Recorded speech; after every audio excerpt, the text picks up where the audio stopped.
ఈ దినపు దేవుని యొక్క మాట సంఖ్యాకాండము 36వ అధ్యాయము 9వ వచనము. వారి వారి స్వాస్థ్యములో నిలిచి ఉండవలెను.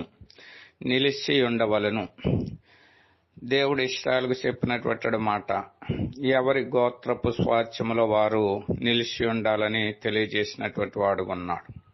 ఈ రీతిగా నిలిచి ఉండు ద్వారా వారు వృద్ధిలోనికి వస్తారని, నిలిచి ఉండకపోవడం ద్వారా కొంచెం నష్టము వస్తుందని దేవుడు తెలియజేసినటువంటి వాడుగా ఉన్నాడు.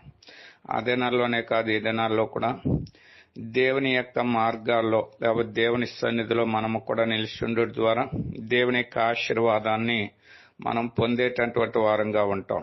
దేవుని యొక్క సన్నిధిలో ఎప్పుడైతే మనం నిలిచి ఉండమో మన ఆశీర్వాదము మనము పోగొట్టుకునేటటువంటి వారంగా ఉంటాం. కాబట్టి దేవుని యొక్క సన్నిధిలో మనం నిలిచి ఉండి దేవుడిచ్చేటువంటి సంపూర్ణమైనటువంటి మేలును